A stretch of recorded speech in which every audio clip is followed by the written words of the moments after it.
Let me go across to Mr. Joshi. In fact, Mr. Joshi, you just heard the Prime Minister addressing the SCO members. He clearly said that there can be no double standards on terrorism. So do you think that's also a message to the US and China, in fact? Because you had the US inviting Asim Munir, having a luncheon with the US president, and you also had China providing real-time intelligence to Pakistan during Operation Sindoor.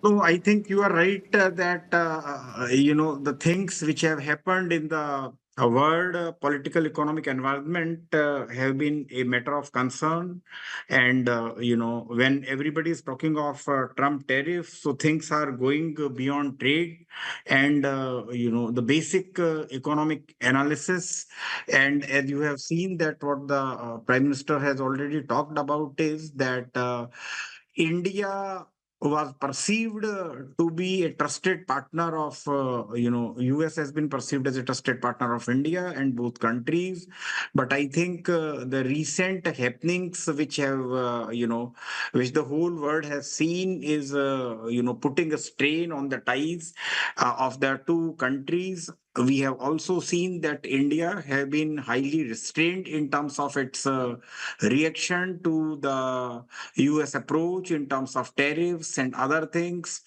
But, at this point of time, I think, things are, getting a matter of more concern.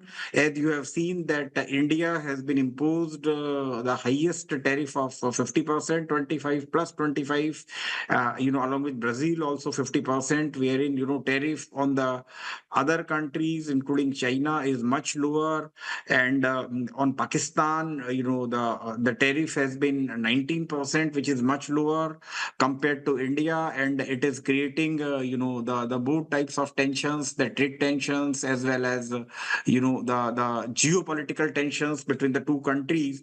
And I think the recent things which are coming from US, especially on Russian oil, because everybody knows that India bought Russian oil, and India buying Russian oil kept the international prices of the petroleum much under the controlled situation. Otherwise, the prices could have crossed $100 billion, and and there was a everybody knows that there was a tacit support of United States of America to keep the prices down. Had India not bought the Russian oil, and prices could have gone to say $100 per barrel or even more, it could have given a freezing sensation to the entire Europe in terms of winters in the last year.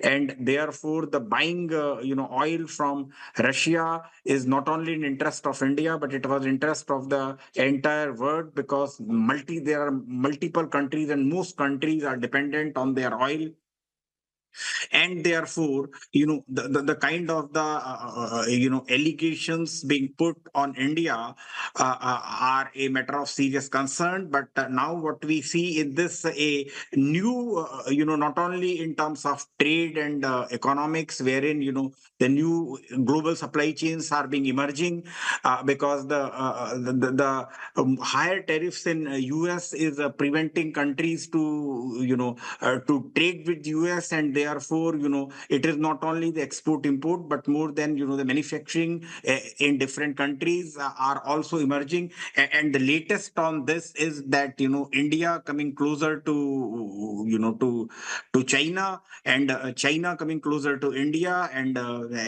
as well as Russia, because there are little options being left on the countries with higher tariff other than to forge new alliances and strengthen the alliances which we already had, because India had been a great relationship, geopolitical, economic with Russia. And I am very sure that the kind of the visuals that you are showing, wherein the Prime Minister Modi is with Putin, Russian President Putin. India has got a lot of equipment in our defense establishment, almost 70% and more from Russia, India has been a great trade partner. And one problem which I think is coming on the dollarization, because the dollar being the major currency in the trade, accounting for 80-85% of the international trade. And therefore, soon after the Ukraine Russia war, the countries were exploring possibility of having some alternate Mr. currency. Joshi, India has a history of having a rupee trade agreement with Russia, wherein Russia India trade was being done in the rupees. And what you can see is that therefore, Russia trade with Russia, and similarly the China is making trade with Russia and rubles.